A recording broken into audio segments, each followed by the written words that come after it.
पूज्याय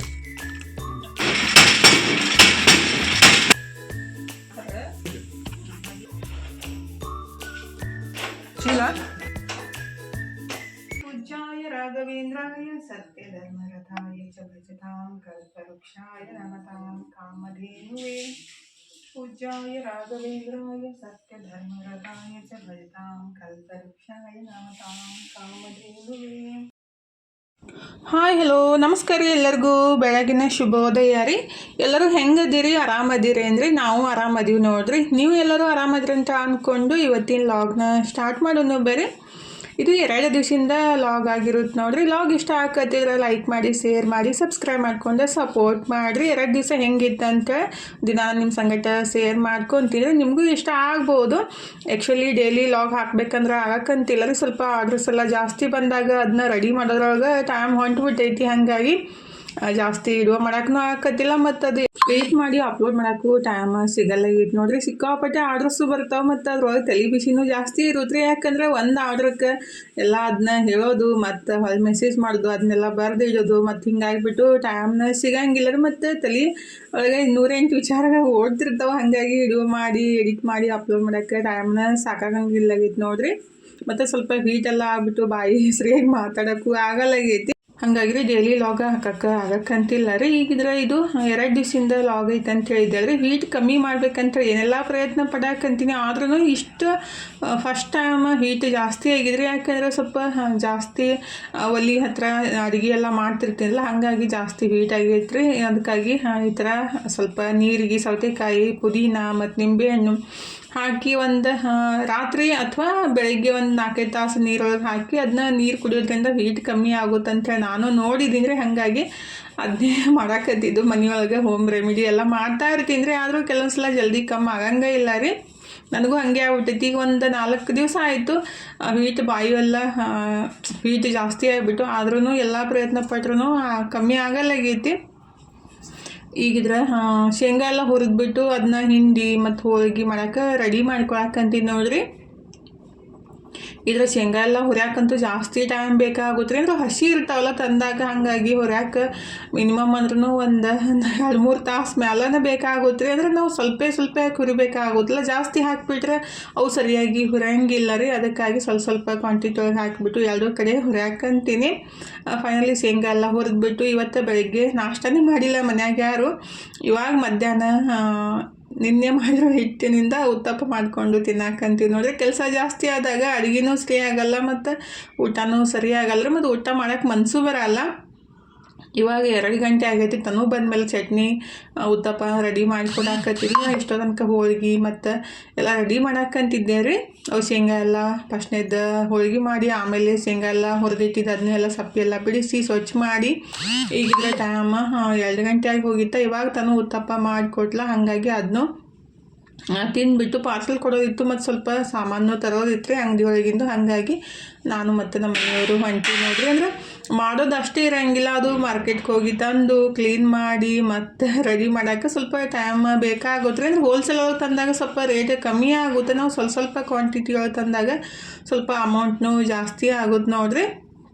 actually wholesale ಒಳಗೆ ತರಬೇಕನ್ನೋದೈತಿ, ಆದರೆ ಅದನ್ನು ಸ್ಟೋರ್ ಮಾಡೋಕ್ಕೆಲ್ಲ ಜಾಗ ಸಪ್ರೇಟಾಗಿ ಬೇಕಾಗುತ್ತಲ್ರಿ. ನಾವೆಲ್ಲ ಮನ್ಯಾಗ ಮಾಡೋದ್ರಿಂದ ಅವಕ್ಕೆ ಜಾಗನೂ ಸಾಕಾಗಂಗಿಲ್ಲ ಒಮ್ಮೆ ತಂದು ಇಟ್ಬಿಟ್ರೆ. ಅದಕ್ಕಾಗಿ ಸ್ವಲ್ಪನೇ ತರೋದು. ಆ್ಯಕ್ಚುಲಿ ಮಸಾಲೆ ಖಾರ ಜಾಸ್ತಿ ದಿನ ಕೇಳಾಕತ್ತಿದ್ರೆ ನಾನು ಮೆಣಸಿನ್ಕಾಯಿ ತಂದಿದ್ದೀನಿ, ಬಿಸಿಲು ಬಿದ್ದರೆ ಮಾಡಿಸ್ಬೇಕಂತೇಳಿ. ಇವಾಗಂತೂ ಬಿಸಿಲೇ ಬೀಳಲಾಗೈತಿ ನೋಡ್ರಿ. ಮೆಣಸಿನ್ಕಾಯಿ ನಿನ್ನೆ ತೊಳೆದು ಹಾಕಿದ್ದೀನಿ ತಂದಿಸಾನೆ, ಆದರೆ ಒಣಗಕ್ಕೆ ಎಷ್ಟು ದಿವಸ ಬೇಕಾಗುತ್ತೋ ಗೊತ್ತಿಲ್ಲ ರೀ. ಮತ್ತು ಸೀಲಿಂಗ್ ಮಷೀನು ತೊಗೊಳ್ಳೋಣ ಅಂತೇಳಿ ಹೋಗಿದ್ವಿ, ನೋಡಿ ತೊಗೊಂಡು ಬಂದ್ವಿ ರೀ. ಆ್ಯಕ್ಚುಲಿ ನನಗೆ ದೊಡ್ಡದು ತೊಗೋಬೇಕಂದಿತ್ತು, ನಮ್ಮ ಮನೆಯವರು ಸಾಕ್ಬಿಡು ಅಂತ ಅಂದ್ರೆ, ಹಾಗಾಗಿ ತೊಗೊಂಡು ಬಂದ್ವಿ. ಈಗಿರ ವಾಪಸ್ ಇಲ್ಲಿ ಮರಗಮ್ಮನ ಜಾತ್ರೆ ಇತ್ತು, ಅಲ್ಲಿ ನಮಸ್ಕಾರ ಮಾಡಿಬಿಟ್ಟು ಈ ಕಡೆಯಿಂದ ರಾಜಗುರು ಮಾಟೊಳಗೆ ಸ್ವಲ್ಪ ಕಿರಾಣಿ ಸಾಮಾನೆಲ್ಲ ತರೋಣಂತೇಳಿ ಹೊಂಟಿದ್ದೀವಿ ನೋಡ್ರಿ. ಫೈನಲಿ ಅಲ್ಲಿ ಎಲ್ಲ ಸಾಮಾನು ತೊಗೊಂಡ್ಬಿಟ್ಟು ಮನೆಗೆ ಬಂದೀವಿ ನೋಡ್ರಿ. ಮೆಣಸಿನ್ಕಾಯಿ ಮತ್ತು ಸೀಲಿಂಗ್ ಮಷಿನ್ ಮತ್ತು ಕಿರಾಣಿ ಸಾಮಾನು ಇಷ್ಟೆಲ್ಲ ತೊಗೊಂಡು ಬರೋ ತನಕ ಫುಲ್ ಸುಸ್ತಾಗ್ಬಿಡುತ್ತೆ. ಇಷ್ಟೆಲ್ಲ ತರೋದ ಟೈಮ್ ಒಳಗೆ ಒಂದು 2-3 ಡಿಶ್ ರೆಡಿ ಮಾಡ್ಬೋದಿತ್ತು ರೀ. ಆದರೆ ಇದನ್ನೆಲ್ಲ ತಂದು ರೆಡಿ ಮಾಡ್ಕೋದು ಅದು ದೊಡ್ಡ ಕೆಲಸನೇ ಅಲ್ರಿ. ಮತ್ತು ಜೋಳ ಸಜ್ಜಿ ಎಲ್ಲ ಹಸನ್ ಮಾಡಿಕೊಟ್ಟಿದ್ದೀರಿ. ರೊಟ್ಟಿ ಆರ್ಡ್ರಂತೂ ಜಾಸ್ತಿ ಬರೋಕ್ಕಂತವು ಮಾಡೋಕ್ಕಾಗಕ್ಕಂತಿಲ್ಲ ರೀ. ಯಾಕಂದ್ರೆ ಆರ್ಡ್ರು ಜಾಸ್ತಿ ಬಂದಾಗ ಮಾಡೋಕ್ಕೂ ಸ್ವಲ್ಪ ಇದು ಆಗುತ್ತಲ್ಲ. ಆದ್ರೂ ಹಿಟ್ಟು ಇವತ್ತು ಮಾಡಿಸ್ಕೊಂಡು ಬಂದೆ ನೋಡ್ರಿ. ಜೋಳದ ಹಿಟ್ಟು ಮತ್ತು ಸಜ್ಜಿ ಹಿಟ್ಟು. ಆ್ಯಕ್ಚುಲಿ ಸಜ್ಜಿ ಜೋಳ ಮತ್ತು ಖಾಲಿ ಅವು ತರಬೇಕಾಗೈತಿ. ಇಷ್ಟ ಇದ್ದು ಅಷ್ಟು ಬೀಸ್ಕೊಂಡು ಬಂದಿದ್ದು ತಂದು. ಅದಕ್ಕೆ ಇವತ್ತು ಸಜ್ಜಿ ಹಿಟ್ಟಿಗೆ ಮನ್ಯಾಗಿನ ಅರಿಶಿಣ ಬೇರು ಇರುತ್ತಲ್ರಿ, ಅದನ್ನೇ ಕುಟ್ಬಿಟ್ಟು ಹಾಕಿದ್ದು. ಅಂದ್ರೆ ಪುಡಿ ಹಾಕಿಬಿಟ್ರೆ ಅಷ್ಟು ಕಲರ್ ಚಲೋ ಬರಲ್ಲ. ಅದನ್ನ ಬೇರೊಳಗೆ ಅಂದ್ರೆ ಕುಟ್ಟಿ ಹಾಕಿದಾಗ ಅದು ಹಿಟ್ಟು ಬೀಸಂದಾಗ ಎಲ್ಲ ನೀಟಾಗಿ ಮಿಕ್ಸ್ ಆಗುತ್ತೆ ಅಂತೇಳಿ ಅದಕ್ಕೇ ಅರಿಶಿಣ ಬೇರನ್ನು ಹಾಕಿಬಿಟ್ಟು ಹಿಟ್ಟು ಮಾಡಿಸ್ಕೊಂಡು ಬಂದಿದ್ದು ಸಜ್ಜಿಗೆ ರೀ. ಇದನ್ನೆಲ್ಲ ಚೆನ್ನಾಗಿ ಇಡಾಕಂತೀನಿ ನೋಡ್ರಿ. ಅಂದ್ರೆ ಬಿಸಿ ಇದ್ದಾಗನ ಚೆನ್ನಾಗಿ ಇಟ್ಬಿಟ್ರೆ ಅದು ಬಿಸಿ ಹೋಗುತ್ತೆ ರೀ. ಹಂಗೆ ನಾವು ಯಾವಾಗಲೂ ಬೀಸ್ಕೊಂಡು ಬಂದಾಗ ಹಂಗೆ ಇಡಾಕೆ ಹೋಗಬಾರ್ದು. ಅದನ್ನ ಸ್ವಲ್ಪ ಈ ಥರ ಬಿಟ್ಟಿಟ್ರೆ ಅದು ಬಿಸಿನೂ ಕಮ್ಮಿ ಆಗುತ್ತೆ. ಮತ್ತು ಈ ಥರ ಮಾಡಿದಾಗ ಹಿಟ್ಟು ಭಾಳ ದಿವಸ ಇಟ್ರೂ ಹಾಳಾಗಂಗಿಲ್ಲ ರೀ. ನಾವು ಹಂಗೆ ಬಿಸಿ ಇರುತ್ತಲ್ಲ ಹಂಗೆ ಇಟ್ಬಿಟ್ಟಿರ್ತೀವಿ, ಅದು ಒಳಗೆ ನೀರು ಬಿಟ್ಟಂಗಾಗಿ ಮತ್ತು ಜಲ್ದಿನೇ ಹಾಳಾಗೋ ಚಾನ್ಸ್ ಇರುತ್ತೆ. ಅದಕ್ಕಾಗಿ ಯಾವಾಗಲೂ ಹಿಟ್ಟು ಮಾಡಿಸ್ಕೊಂಡ ತಕ್ಷಣ ಈ ಥರ ರೆಡಿ ಹಿಡಿದ್ಬಿಟ್ಟು ಡಬ್ಬಿಗೆ ಹಾಕಿಟ್ರೆ ಬೆಸ್ಟ್ ಆಗುತ್ತೆ ನೋಡಿರಿ. ನಾನು ಇದನ್ನೆಲ್ಲ ಕೆಲಸ ಮುಗಿಸೋ ತನಕ ನನ್ನ ಮಗಳಿದ್ರೆ ಪಾನಿಪುರಿ ರೆಡಿ ಮಾಡಿದ್ಲು ರೀ. ನೋಡ್ತಾ ಇದ್ರೆ ತಿನ್ಬೇಕಂತ ಅನ್ಸುತ್ತೆ, ಆದರೆ ತಿನ್ನಕ್ಕೆ ಹೋದ್ರೆ ತಿನ್ನಕ್ಕನೇ ಆಗಕ್ಕಂತಿಲ್ಲ. ಯಾಕಂದ್ರೆ ಬಾಯಿಯೆಲ್ಲ ಹೀಟ್ ಆಗ್ಬಿಟ್ಟೈತಲ್ರಿ ಫುಲ್. ಇದು ಪಾನಿಪುರಿ ಹೆಂಗಿರುತ್ತೆ ಗೊತ್ತಿರುತ್ತೆ ನಿಮ್ಗೆ, ಹುಳಿ ಹುಳಿಯಾಗಿ ಸ್ವಲ್ಪ ಖಾರವಾಗಿರುತ್ತಲ್ಲ. ಹಾಗಾಗಿ ತಿನ್ಬೇಕನ್ನೋ ಆಸೆ ಇತ್ತು. ಒಂದು ವೇಳೆ 2 ತಿಂದುಬಿಟ್ರೆ ಫುಲ್ ಬಾಯಿಯೆಲ್ಲ ಉರಿಯಾಕೆ ಸ್ಟಾರ್ಟ್ ಆಯಿತು. ಟೇಸ್ಟನ್ನು ಮಾಡಿದ್ಲು ಖರೆ, ಆದರೆ ನಂಗೆ ತಿನ್ನಕ್ಕನೇ ಆಗಲೇ ಇಲ್ಲ. ಆದರೆ ಫುಲ್ಲ ಟೈಮ್ದಾಗ ನಾನು ಇಬ್ಬರೇ ಇಷ್ಟ ಖಾಲಿ ಮಾಡಿಬಿಡ್ತೀವಿ. ಆದರೆ ಇವತ್ತು ಮಾತ್ರ ತಿನ್ನೋಕ್ಕಾಗಲಿಲ್ಲ. ಸ್ವಲ್ಪ ಎಲ್ಲ ತಿಂದ್ಬಿಟ್ಟು ಇನ್ನು ಕರ್ಜಿಕಾಯಿ ರೆಡಿ ಮಾಡಾಕಂತೀನಿ ನೋಡ್ರಿ. ಈ ಕರ್ಜಿಕಾಯಿ ಆಗಲಿ ಚಕ್ಲಿ ಆಗಲಿ ಮಾಡೋಕ್ಕೆ ಸ್ವಲ್ಪ ಟೈಮ್ ಜಾಸ್ತಿನೇ ಬೇಕಾಗುತ್ತೆ ರೀ. ಯಾಕಂದ್ರೆ ನೀಟಾಗಿ ಅದನ್ನೆಲ್ಲ ರೆಡಿ ಮಾಡಿ ಫಿಲ್ ಮಾಡಿ ಮತ್ತು ಡೀಪ್ ಫ್ರೈ ಮಾಡ್ಕೋಬೇಕಲ್ರಿ. ಹಂಗಾಗಿ ಕರ್ಜಿಕಾಯಿ ಇದು ಎಲ್ಲ ಮಾಡಕ್ಕಂತೀವಿ ನೋಡ್ರಿ. ನಾವು ಸ್ವಲ್ಪ ಮ್ಯಾಲಿನ ಲೇಯರ್ ತೆಳ್ಳಗಾಗೆ ಮಾಡ್ತೀವಿ. ಆ್ಯಕ್ಚುಲಿ ಇನ್ನಷ್ಟು ದಿಪ್ ಮಾಡಿದ್ರೆ ನಡೆಯುತ್ತೆ ನಂಗೆ ಗೊತ್ತಿಲ್ಲ. ಆದರೆ ನಮ್ಮ ಕಡೆ ನಾವು ಯಾವಾಗಲೂ ಇದೇ ರೀತಿ ಮಾಡೋದ್ರೆ ಅದು ಮ್ಯಾಲಿಂದ ಎಲೆ ಅಂತೀವಿ ನಾವು, ಅದು ಭಾಳ ತೆಳ್ಳಗಾಗೆ ಲಟ್ಟಿಸ್ತೀವಿ ರೀ. ಆ್ಯಕ್ಚುಲಿ ನಾವು ಭಾಳ ತೆಳ್ಳಗೆ ಮಾಡಿದಾಗ ಪಾರ್ಸಲ್ ಎಲ್ಲ ಕೊಟ್ಟು ಕಳಿಸಿದಾಗ ಮುರಿಯೋ ಚಾನ್ಸು ಜಾಸ್ತಿ ಇರುತ್ತೆ. ಆದರೆ ದಿಪ್ ಮಾಡಿದಾಗ ತಿನ್ನೋ ಮುಂದಾಗ ಬರೀ ಅದು ಹಿಟ್ಟಿಟ್ಟು ಅನ್ಸುತ್ತಲ್ರಿ. ಹಾಗಾಗಿ ಸ್ವಲ್ಪ ಮೀಡಿಯಮಾಗಿನೇ ಮಾಡಿ ನೋಡಬೇಕು. ಅಂದ್ರೆ ನನಗೆ ಭಾಳ ದಿಪ್ಪಾಗಿ ಮಾಡಿಬಿಟ್ರೆ ಅದು ಮ್ಯಾಲಿಂದ ಲೇಯರ್ ತಿನ್ನಮ್ದಾಗ ಅಷ್ಟು ರುಚಿ ಅನ್ಸಂಗಿಲ್ಲ ರೀ. ಈ ಥರ ಸ್ವಲ್ಪ ಮೀಡಿಯಮಾಗಿನೇ ಮಾಡಿ ಎಲ್ಲ ಫಿಲ್ ಮಾಡಿಬಿಟ್ಟು ನಾನು ಕರ್ಜಿಕಾಯಿಗೆ ಎಳ್ಳು ಮತ್ತು ಶೇಂಗಾ ಬೆಲ್ಲ ಮತ್ತು ಕೊಬ್ಬರಿ ಇಷ್ಟೆಲ್ಲ ಹಾಕಿಬಿಟ್ಟು ರೆಡಿ ಮಾಡೋದ್ರಿ. ನಾನೀಗ ಅದು ಕರ್ಜಿಕಾಯಿ ಎಲ್ಲ ರೆಡಿ ಮಾಡಿ ಕರಿತಾ ಇದ್ರೆ ನನ್ನ ಮಗಳು ಬಾಂಡೆ ತೊಳ್ಯಾಕಂತ ನೋಡ್ರಿ. ತನಗೆ ಕರ್ಜಿಕಾಯಿ ಅದು ತುಂಬಕ್ಕಾಗಲಿ ಲಟ್ಸೋಕ್ಕಾಗಲಿ ಬರೋಂಗಿಲ್ಲ. ಹಾಗಾಗಿ ಬಾಂಡೆ ತೊಳಿತೀನಿ ಮಮ್ಮಿ ಅಂತೇಳಿ, ಅಂದರೆ ಕೆಲಸ ಜಾಸ್ತಿ ಆಗಿತ್ತಲ್ರಿ. ಅದಕ್ಕಾಗಿ ಬಾಂಡೆ ತೊಳಿತೀನಿ ನನ್ನ ಮಮ್ಮಿ ಅಂತೇಳಿ ಬಾಂಡೆ ತೊಳ್ಯಾಕತ್ತಿದ್ಲು. ಫೈನಲಿ ಕೆಲಸ ಎಲ್ಲ ಮುಗಿಸಿ ರಾತ್ರಿ 11:30 ಆಗಿತ್ತು. ಅವಾಗ ಮನ್ಕೊಂಡ್ವಿ. ಬೆಳಗ್ಗೆ ಎದ್ದು ಮತ್ತು ದಿನದ ಕೆಲಸ ಸ್ಟಾರ್ಟ್ ಆಗುತ್ತಲ್ರಿ. ಏನಿರುತ್ತೆ ಹೆಣ್ಮಕ್ಳಿಗೆ ಕೆಲಸ ಮಾಡು ತಿನ್ನು ಏಳು ಮನೆ ಕೆಲಸ ಅದು ಇದು ಇದೇ ಇರೋದಲ್ರಿ. ಅದನ್ನೇ ನಿಮ್ಮ ಸಂಗಟ್ಟು ಶೇರ್ ಮಾಡ್ಕೊತೀನಿ. ಕೆಲವೊಬ್ರಿಗೆ ಇಷ್ಟ ಆಗುತ್ತೆ, ಕೆಲವೊಬ್ರಿಗೆ ಇಷ್ಟ ಆಗಲ್ಲ. ಇಷ್ಟ ಆದರೆ ನಾವು ಈ ಥರ ಮಾಡಬೇಕು. ಏನಾದ್ರು ಒಂದು ಸ್ವಲ್ಪ ನಮ್ಗೆ ಕೆಲಸ ಮಾಡೋಕ್ಕೆ ಮನಸ್ಸಿಲ್ಲಾರ್ದಾಗ ಮತ್ತೊಬ್ಬರು ನೋಡಿಬಿಟ್ರೆ ಕೆಲಸ ಮಾಡಬೇಕು ಆ ಥರ ಅನ್ಸುತ್ತಲ್ರಿ. ನಾನು ಭಾಳ ಸಲ ಹಾಗೆ ಅನಿಸ್ತಿತ್ತು ನನಗೂ ಫಸ್ಟ್ ರೀ. ಕೆಲಸ ಮಾಡೋಕ್ಕೆ ಮನಸ್ಸಿಲ್ಲಾರ್ದಾಗ ಈ ಥರ ನಂತರ ಯಾರೆಲ್ಲ ವಿಡಿಯೋ ಮಾಡಿ ಹಾಕ್ತಾರಲ್ಲ ಅವ್ರದ್ದೆಲ್ಲ ನೋಡಿಬಿಟ್ಟು ಮನೆ ಕ್ಲೀನ್ ಮಾಡೋಣ, ಮನೆ ಆ ಥರ ಇಡೋಣ, ಈ ಥರ ಇವತ್ತು ಇದನ್ನ ಅಡುಗೆ ಮಾಡೋಣ ಅಂತೇಳಿ ನಾನು ಪ್ಲ್ಯಾನ್ ಮಾಡಿಕೊಂಡು ಎಲ್ಲ ಮಾಡ್ತಿದ್ದೆ. ಹಾಗಾಗಿ ನನ್ನ ಏನು ಮಾಡ್ತೀನಲ್ಲ ಅದರೊಳಗೆ ಸ್ವಲ್ಪ ಸ್ಪೆಷಲಾಗಿ ಇರಲಿ ಅಂತೇಳಿ ಕೆಲವೊಂದು ಸಲ ಮಾಡಿರ್ತೀನಿ. ಇತ್ತೀಚೆಗೆ ಏನು ಸ್ಪೆಷಲಾಗಿನೂ ಅಡುಗೆನೂ ಮಾಡೋಕ್ಕಾಗಕ್ಕಂತಿಲ್ಲ. ಡೈಲಿ ಏನು ಸಿಂಪಲಾಗಿ ಎಷ್ಟಾಗುತ್ತೋ ಅಷ್ಟೇ ರೆಡಿ ಮಾಡಿಬಿಟ್ಟು ಊಟ ಮಾಡೋದಾಗೈತಿ. ಆ್ಯಕ್ಚುಲಿ ನನ್ನ ಮಕ್ಕಳು ಅನ್ನಕ್ಕಂತಾರೆ, ಮಮ್ಮಿ 1 ವಾರ ಇತ್ತು ನಾವು ಸರಿಯಾಗಿ ಊಟನೇ ಮಾಡಲ್ಲ ಇವು ನೋಡಿ ಮಮ್ಮಿ ಅಂತೇಳಿ ಅನ್ನಕತ್ತಿದ್ರು. ಅಂದರೆ ಇದು ಎಲ್ಲ ಕೆಲಸ ಆದಾಗ ರೀ, ಬೇರೆ ಕೆಲಸ ಸ್ಪೆಷಲಾಗಿ ಏನಾದರೂ ಅಡುಗೆ ಮಾಡ್ಬೇಕಂದ್ರೆ ಆಗಂಗಿಲ್ಲಲ್ರಿ. ಹಾಗಾಗಿ ಇವತ್ತು ನಾಷ್ಟಕ್ಕಿದ್ರೆ ಉತ್ತಪ್ಪ ನೋಡ್ರಿ. ಯಾರು ನಾಷ್ಟಕ್ಕೆ ಅಂತಂದ್ರು. ಆ್ಯಕ್ಚುಲಿ 2 ದಿವಸ ಆಯಿತು ಇದನ್ನೇ ತಿನ್ನಾಕತ್ತಿದ್ದು. ಅಂದ್ರೆ 1 ಟೈಮ್ ಅಷ್ಟೇ ರೀ, ಮನಗೆ ಅಷ್ಟೇ ಹಾಕಿಕೊಟ್ಟಿದ್ದು. ನಾನು ಸೋರೆಕಾಯಿ ಜ್ಯೂಸ್ ಮಾಡಿಕೊಂಡೆ. ನಮ್ಮ ಮನೆಯವ್ರಿಗಿದ್ರೆ ಬ್ಲ್ಯಾಕ್ ಟೀ, ಅವರಿಗೆ ಲೂಸ್ ಮೋಷನ್ ಹಾಕತೈತಿ. ಹಂಗಾಗಿ ಬ್ಲ್ಯಾಕ್ ಟೀ ಅಂದರೆ ಲೆಮನ್ ಟೀ ಕುಡಿದ್ಬಿಟ್ರೆ ಸ್ವಲ್ಪ ಜಲ್ದಿ ಕಮ್ಮಿ ಆಗುತ್ತೆ ರೀ. ಅಂದರೆ ಬ್ಲ್ಯಾಕ್ ಟೀ ಮಾಡಿ ಅದಕ್ಕೆ ನಿಂಬೆಹಣ್ಣು ಹಾಕಿ ಕುಡಿದ್ಬಿಟ್ರೆ, ಹಂಗಾಗಿ ಅವರಿಗೆ ಅದನ್ನ ಮಾಡಿಕೊಟ್ಟು ನಾನು ಸೋರೆಕಾಯಿ ಜ್ಯೂಸ್ ಕುಡಿದು ಇವತ್ತು ಮುಂಜಾನೆ ನಾಷ್ಟ ಮಾಡೋಕ್ಕೆ ಮನಸ್ಸೇ ಇದ್ದಿತ್ತಿಲ್ಲ ರೀ. ಹಾಗಾಗಿ ಮನಗಷ್ಟೇ ಮಾಡಿಕೊಟ್ಟಿದ್ದು. ತನೂ ಅಂತ ಅಂದ್ಲು. ಅದನ್ನೆಲ್ಲ ಸ್ವಲ್ಪ ಅದು ಕರ್ಜಿಕಾಯಿ ಎಲ್ಲ ನಿನ್ನೆ ರೆಡಿ ಮಾಡಿ ಇಟ್ಟಿದ್ದೆ. ಅದನ್ನೆಲ್ಲ ಪ್ಯಾಕ್ ಮಾಡಬೇಕಿತ್ತು. ಅದಕ್ಕಾಗಿ ಅದು ಸೀಲಿಂಗ್ ಮಷಿನ್ನು ಓಪನ್ ಮಾಡಿಬಿಟ್ಟು ಸೀಲ್ ಮಾಡೋಕ್ಕಾಗ್ತಿದ್ದಾರೆ ಮನು. ಅಂದರೆ ಅದು ಹೀಟ್ ಒಂದು ಸ್ವಲ್ಪ ಜಾಸ್ತಿ ಆಗಿಬಿಟ್ಟಿದೆ. ನಾನು ಮಾಡೋಕ್ಕೆ ಹೋದರೆ ಎಲ್ಲ ಅದು ಪೇಪರ್ ಕಟ್ ಆಗಿಬಿಡ್ತಾ. ಅದಕ್ಕಾಗಿ ನಾನು ಚೆಕ್ ಮಾಡ್ತೀನಿ ಮಮ್ಮಿ ಅಂತೇಳಿ ಚೆಕ್ ಮಾಡೋಕ್ಕಂತಿದ್ದಾರೆ. ಅದ್ರದ್ದು ಹೀಟ್ ಜಾಸ್ತಿ ಮತ್ತು ಕಮ್ಮಿ ಮಾಡೋದು ಈ ಥರ ಇರುತ್ತಲ್ಲ, ಅದಕ್ಕಾಗಿ ಚೆಕ್ ಮಾಡಿ ನಾನು ರೆಡಿ ಮಾಡಿ ನೋಡ್ಕೊಡ್ತೀನಿ ತಾರೆ ಅಂತೇಳಿ ಚೆಕ್ ಮಾಡಕ್ಕಂತಿದ್ದಾರೆ. ಆ್ಯಕ್ಚುಲಿ ಇನ್ನೊಂದು ಸ್ವಲ್ಪ ದೊಡ್ಡ ತೊಗೊಂಡ್ಬಿಟ್ರೆ ಯೂಸ್ ಆಗ್ತಿತ್ತು ಅಂತೇಳಿ ನನಗೆ ಅನ್ಸಾಕತ್ತಿತ್ತು. ಇರಲಿ ಬಿಡು ಪರವಾಗಿಲ್ಲ. ಇದಕ್ಕೆ ಒಂದು 450 ರೂಪಾಯಿ ಅಷ್ಟೇ ಜಾಸ್ತಿ ಇತ್ತು.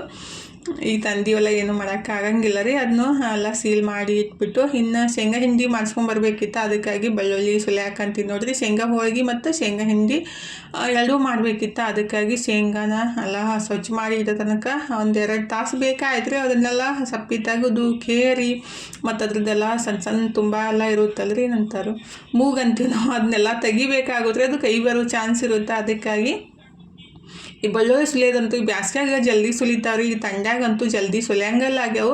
ಕೈಲಿ ತಿಕ್ಕಿ ಸಾಕಾಯಿತು. ಅದಕ್ಕಾಗಿ ಈ ಥರ ಒಂದು ಚೀಲೊಳಗೆ ಹಾಕಿ ತಿಕ್ಕಿ ಕೇರಿ ಇಟ್ಟೆ ರೀ. ಅದು ಹಿಂಡಿ ಮಾಡಿಸ್ಕೊಂಬರ್ಬೇಕು. ಆ್ಯಕ್ಚುಲಿ ಹಿಂಡಿ ಮಾಡೋಕ್ಕೆ ಬೆಳ್ಳುಳ್ಳಿ ಜಾಸ್ತಿ ಹಾಕಿಬಿಟ್ರೆ ಟೇಸ್ಟ್ ಚಲೋ ಬರುತ್ತೆ.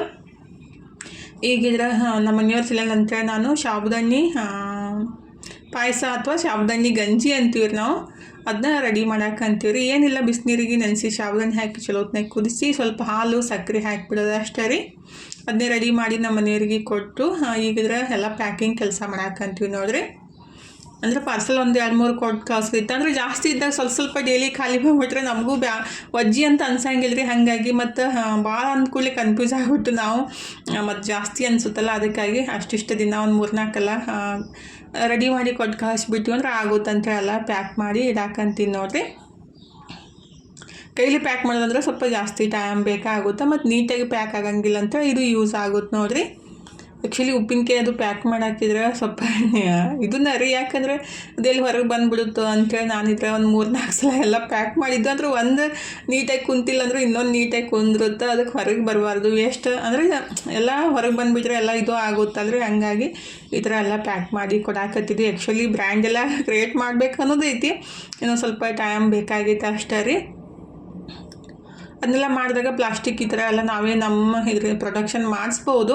ಆದರೆ ಸದ್ಯಕ್ಕೆ ಇನ್ನೊಂದು ಸ್ವಲ್ಪ ಟೈಮ್ ಬೇಕಾಗುತ್ತೆ ರೀ. ಇನ್ನೂ ಬೆಸ್ಟ್ ಕ್ವಾಲಿಟಿ ಮತ್ತು ಇನ್ನೂ ಬೆಸ್ಟ್ ಕಮ್ಮಿ ಪ್ರೈಸ್ ಒಳಗೆ ಕೊಡಬೇಕನ್ನೋ ನನ್ನ ಆಸೆ ಐತಿ. ಆದರೆ ಅದು ಹೋಲ್ಸೇಲ್ ಒಳಗೆ ತಂದಾಗ ಇನ್ನೊಂದು ಸ್ವಲ್ಪ ಕಾಸ್ಟ್ನೂ ಕಮ್ಮಿ ಆಗುತ್ತೆ ರೀ. ನೋಡೋಣ ಮುಂದಿನ ದಿನದೊಳಗೆ ಆದಷ್ಟು ರಾಯರ ಆಶೀರ್ವಾದದಿಂದ, ನಿಮ್ಮ ಆಶೀರ್ವಾದದಿಂದ ಅದನ್ನೂ ಆಗಲಿ ಅಂತೇಳಿ ಕೇಳ್ಕೊತೀನಿ ರೀ. ಫೈನಲಿ ಹಿಂಡಿನೂ ಮಾಡಿಸ್ಕೊಂಡು ಬಂದೆ ನೋಡ್ರಿ. ಈ ಥರ ಕುಟ್ಟಿ ಮಾಡೋದ್ರಿಂದ ಶೇಂಗಾ ಹಿಂಡಿ ಟೇಸ್ಟ್ ಚಲೋ ಇರುತ್ತೆ ರೀ. ಆ್ಯಕ್ಚುಲಿ ಅದು ಶೇಂಗಾ ಏನದಾವಲ್ಲ, ಎಣ್ಣೆ ಜಾಸ್ತಿ ಬಿಡಾಕತ್ತಿತ್ತು, ಅದು ಎಲ್ಲಿ ಕುಟ್ಟಾಕನ ಆಗಲಾಗಿತ್ತು. ಅಷ್ಟು ಅದು ಜಿಗಿಟ್ ಆಗಿಬಿಟ್ಟು ಭಾಳ ಎಷ್ಟರ ಎಣ್ಣೆ ಐತ್ರಿ ಶೇಂಗಾದೊಳಗೆ ಅಂತೇಳಿ ಅವ್ರು ಅನ್ನಾಕತ್ತಿದ್ರು.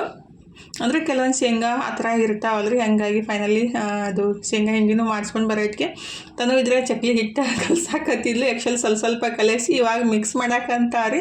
ಅಂದ್ರೆ ನಾನು ಎಲ್ಲ ಅದಕ್ಕೆ ಮಸಾಲ ಮತ್ತು ಬಿಸಿ ಎಣ್ಣೆ ಹಾಕಿ ಚಲೋತ್ನಾಗ ಮಿಕ್ಸ್ ಮಾಡಿ, ಆಮೇಲೆ ಬಿಸಿನೀರು ಹಾಕಿ ಎಲ್ಲ ಚಲೋತ್ನಾಗ ಮಿಕ್ಸ್ ಮಾಡಿ ಇಟ್ಟು ಹೋಗಿದ್ರಿ. ತಣ್ಣೀರು ಹಾಕಿಬಿಟ್ಟು ಕಲಸೋದು ಅಷ್ಟೇ ಇತ್ತು.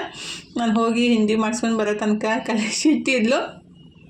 ಈಗ ಬಂದ ಕೂಡಲೇ ಚಕ್ಲಿನೂ ರೆಡಿ ಮಾಡಾಕಂತೀವಿ ನೋಡ್ರಿ. ಒಂದು 5-6 kg ಆಗ್ಬೋದು, ಒಂದು 5 kg ಮೇಲೇ ಆಗ್ತಾವೆ. ಅಂದರೆ ಒಂದು 5 kg ಕೊಡಬೇಕಿತ್ತು ಪಾರ್ಸಲ್. ಹಾಗಾಗಿ ನಾಳೆ ಎಷ್ಟೊತ್ತಿದ್ರು ಅದಕ್ಕೆ ರೆಡಿ ಮಾಡಾಕತ್ತಿದ್ದೀವಿ. ಆ್ಯಕ್ಚುಲಿ ಹೋಳಿಗೆನೂ ಕೊಡಬೇಕು, ಒಂದು 100 ಹೋಳಿಗೆನೂ ಮಾಡ್ಬೇಕ್ರಿ. ಇನ್ನು ಈಗಿದ್ರೆ ಚಕ್ಲಿನೂ ಇಷ್ಟೆಲ್ಲ ರೆಡಿ ಮಾಡಿದ್ವಿ ನೋಡ್ರಿ. ಫೈನಲಿ ಟೈಮ್ ಇಷ್ಟೆಲ್ಲ ರೆಡಿ ಮಾಡೋ ತನಕ 7 ಗಂಟೆಗೆ ಕುಂತಿದ್ದು, 9 ಗಂಟೆ ಆಗಿತ್ತು. ಅಂತೂ ಇಂತೂ ಆಯ್ತಪ್ಪ ಅಂತ ಅನಿಸುತ್ತೆ. ಜಾಸ್ತಿ ಕ್ವಾಂಟಿಟಿ ಒಳಗಿದ್ದಾಗ ಹಂಗೆ ನೋಡ್ರಿ. ಚಕ್ಲಿ ಮಾತ್ರ ಕ್ರಿಸ್ಪಿಯಾಗೆ ಬರ್ತಾವೆ. ಆಲ್ರೆಡಿ ನಾನು ಚಕ್ಲಿ ರೆಸಿಪಿನ ತೋರಿಸಿದ್ದೀನಿ ರೀ. ಕೆಲವ್ರು ಮತ್ತು ಚಕ್ಲಿ ರೆಸಿಪಿ ತೋರಿಸ್ರಿ ಅಕ್ಕ ಅಂತಾರೋ. ಪದೇ ತೋರಿಸಿದಾಗ ನೋಡಿದವ್ರಿಗೂ ಬೇಸರ ಆಗುತ್ತಲ್ರಿ. ಹಾಗಾಗಿ ನಾನು ಆಲ್ರೆಡಿ ಚಕ್ಲಿ ನಾನು ಯಾವ ರೀತಿ ಮಾಡ್ತಂತ ನಿಮ್ಮ ಸಂಗಟ ಶೇರ್ ಮಾಡ್ಕೊಂಡಿದ್ದೀನಿ ರೀ. ವಿಡಿಯೋ ಐತಿ, ನೀವು ಚೆಕ್ ಮಾಡಿರಿ. ಈಗ ಮಸ್ತಾಗಿ ಚಕ್ಲಿನೂ ರೆಡಿ ಆದ ನೋಡ್ರಿ. ಇನ್ನು ಹೋಳಿಗೆ ಅಷ್ಟು ಮಾಡಿಬಿಟ್ರೆ ಇವತ್ತಿನ ದಿನ ಕಂಪ್ಲೀಟ್ ಆಗುತ್ತೆ. ಆ್ಯಕ್ಚುಲಿ ಹೋಳಿಗೆ ಮಾಡಿ ಮುಗಿಸೋ ತನಕ ಟೈಮ್ ರಾತ್ರಿ 1 ಗಂಟೆ ಆಗಿತ್ತು ನೋಡ್ರಿ. ಯಾಕಂದ್ರೆ 120 ಹೋಳಿಗೆ ಮಾಡಿದ್ದು ನಾನು. ಎಲ್ಲ ಈ ಕಡೆ ರೆಡಿ ಮಾಡಿ ಇಟ್ಕೊಂಡಿದ್ರಿ. ಆ್ಯಕ್ಚುಲಿ ನಾನು ಅದು ಹೂರ್ಣ ಎಲ್ಲ ರೆಡಿ ಮಾಡಿ ಇಟ್ಟಿದ್ದೆ ಮಧ್ಯಾಹ್ನ. ಇವಾಗ ಚಕ್ಲಿ ಎಲ್ಲ ಮಾಡಿ ಮುಗಿಸಿದ್ಮೇಲೆ ಹೋಳಿಗೆನೂ ಸ್ಟಾರ್ಟ್ ಮಾಡಿದ್ದೀನಿ ನೋಡ್ರಿ. ಆ್ಯಕ್ಚುಲಿ ಹೋಳಿಗೆ ಚಲೋತ್ನಾಗೆ ಬೆನೆಸ್ಬೇಕ್ರಿ. ಕೆಲವೊಬ್ಬರು ಅದೇನಂತಾರಲ್ಲ, ಬರೀ ಎಷ್ಟು ಸ್ವಲ್ಪ ಬೆಳ್ಳಗಿದ್ದಾಗನೇ ತೆಗೆದು ಬಿಡ್ತಾರೆ. ಮೈದಾ ಹಿಟ್ಟಿರುತ್ತಲ್ಲ, ಸ್ವಲ್ಪ ಆದ್ರೂ ಅದಕ್ಕೆ ಕಣ್ಣು ಬೀಳಬೇಕು. ಅಂದರೆ ಕಣ್ಣು ಅಂತೀವಲ್ರಿ, ಆ ಥರ ಬಿದ್ದಾಗ ಚಲೋತ್ನಾಗೆ ಬೆನೀತಾವ್ರಿ. ಹಾಗಾಗಿ ನಾನು ಸ್ವಲ್ಪ ಸೈಡಿಗೆ ಇಟ್ಟಿರ್ತೀನಿ, ದಂಡಿ ಎಲ್ಲ ಚಲೋತ್ನಾಗೆ ಬೆನಿಲ್ಲ ಅಂಥೇಳಿ. ಇವತ್ತು ಹೋಳಿಗೆ ಅಷ್ಟು ಮಾಡಿಬಿಟ್ರೆ ಇವತ್ತಿನ ದಿನ ಕಂಪ್ಲೀಟ್ ಆಗೋದ್ರಿ. ಇವತ್ತಿನ ಲಾಗ್ನು ಇಲ್ಲೇ ಮುಗಿಸೋದ್ರಿ. ಲಾಗ್ ಹೆಂಗೆ ಅನ್ನಿಸ್ತು ಅಂತೇಳಿ ಕಮೆಂಟ್ ಮಾಡೋದು ಮರ್ಯಾಕೆ ಹೋಗ್ಬೇಡ್ರಿ. ಇಷ್ಟ ಆಗಿದ್ರೆ ಲೈಕ್ ಮಾಡಿರಿ. ಥ್ಯಾಂಕ್ ಯು ಫಾರ್ ವಾಚಿಂಗ್ ರೀ. ಬಾಯ್ ರೀ. Take care.